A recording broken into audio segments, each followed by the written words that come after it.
জলবায়ু পরিবর্তনের ফলে পৃথিবী আজ বিপদের মুখে।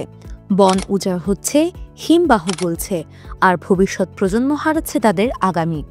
কিন্তু এই অন্ধকারের মাঝে এক কিশোরী দেখিয়ে দিল বদল আনতে বয়স নয়, বরং দরকার সাহস, বিশ্বাস আর একাগ্রতা। বলছি গ্রেটা থুনবার্গের কথা, এক সুইডিশ কিশোরী যিনি মাত্র ১৫ বছর বয়সে বিশ্বজুড়ে জলবায়ু আন্দোলনের প্রতীক হয়ে উঠেছেন। ২০০৩ সালের ৩ জানুয়ারি সুইডেনের স্টকহোমে জন্ম গ্রেটার। বাবা সোভান্তে থুনবার্গ একজন অভিনেতা এবং মা মালোনা এরম্যান একজন বিখ্যাত অপেরা শিল্পী। শান্ত, সংবেদনশীল ও চিন্তাশীল গ্রেটা মাত্র ১১ বছর বয়সে জলবায়ু পরিবর্তনের ভয়াবহতা জানতে পেরে গভীরভাবে ব্যাহত হয়েছিল। তিনি প্রশ্ন করেছিলেন, যখন পৃথিবী পুড়ছে তখন কেন বড়রা কিছুই করছে না? ২০১৮ সালে মাত্র ১৫ বছর বয়সে প্রতি শুক্রবার স্কুল থেকে ছুটি নিয়ে সুইডিশ পার্লামেন্টের সামনে স্কুল স্ট্রাইক ফর ক্লাইমেট নামে একক আন্দোলন শুরু করেন গ্রেটা, যা তার জীবনে এক নতুন অধ্যায়ের সূচনা করে। তার এই প্রতিবাদ বিশ্বব্যাপী যুব সমাজের মধ্যে জলবায়ু পরিবর্তন রোধে ন্যায় ও কার্যকর পদক্ষেপের দাবিতে ব্যাপক আলোড়ন সৃষ্টি করে। গ্রেটার ডাকে তরুণ-তরুণীরা স্কুলের ক্লাসরুম ছেড়ে নেমে আসে রাস্তায়। একই স্লোগান, একটাই লক্ষ্য, পৃথিবীকে বাঁচাও। ২০১৯ সালে জাতিসংঘের দেয়া তার বক্তৃতা কাঁপিয়ে দিয়েছিল গোটা বিশ্বকে। How dare you! কিভাবে আপনারা সাহস পান ভবিষ্যৎ প্রজন্মের জীবন নিয়ে খেলতে? How dare you continue to look away? এই কথাগুলো শুধু বিশ্বনেতাদের নয়, সমস্ত পৃথিবীর বিবেককে নাড়া দিয়েছিল। গ্রেটার অবদানের জন্য তিনি পেয়েছেন বিশ্বের সবচেয়ে মর্যাদাপূর্ণ স্বীকৃতিগুলো। ২০১৯ সালে টাইম ম্যাগাজিনের বর্ষসেরা ব্যক্তি নির্বাচিত হন এবং একাধিকবার নোবেল পুরস্কারের জন্য মনোনয়ন পান। সম্প্রতি গাজাগামী ত্রাণবহর গ্লোবাল সুমুদ ফ্লোটিলায় গ্রেটা থুনবার্গ সহ বিভিন্ন অধিকার কর্মী ও আইনজীবীর ওপর ইসরায়েলি বাহিনীর হামলা ও অপহরণের খবর প্রকাশিত হওয়ার পর গ্রেটা থুনবার্গের প্রতি সংহতি জানিয়েছে বিভিন্ন সরকারি সংবাদ মাধ্যম। সাংবাদিক লরেন্জো আগাস্তিনো বলেন, ইসরায়েলি বাহিনী গ্রেটা এবং তার সহযাত্রীদের অপহরণ করে অপমানজনক পরিস্থিতি সৃষ্টি করেছে।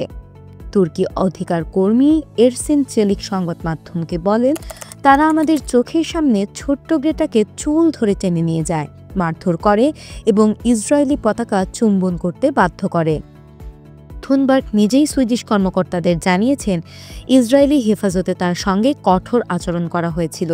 সুইডিশ পররাষ্ট্র মন্ত্রণালয়ের একটি ইমেল অনুসারে দ্য গার্ডিয়ানে উল্লেখ করা হয়, কারাগার কর্মীকে দেখতে আসা একজন কর্মকর্তা বলেছেন, গ্রেটা ডিহাইড্রেশনের কথা জানিয়েছেন।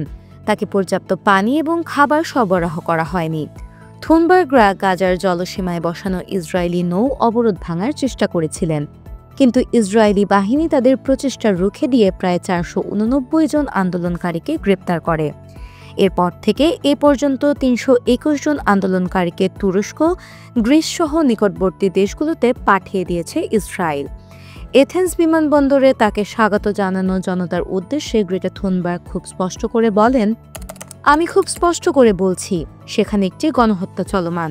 থুনবার্গ অভিযোগ করেন, আমাদের বিশ্ব ব্যবস্থা ফিলিস্তিনিদের সঙ্গে বিশ্বাসঘাতকতা করছে, এমনকি তারা জঘন্য যুদ্ধাপরাধ করতে থাকলেও তা ঠেকাতে পারছে না।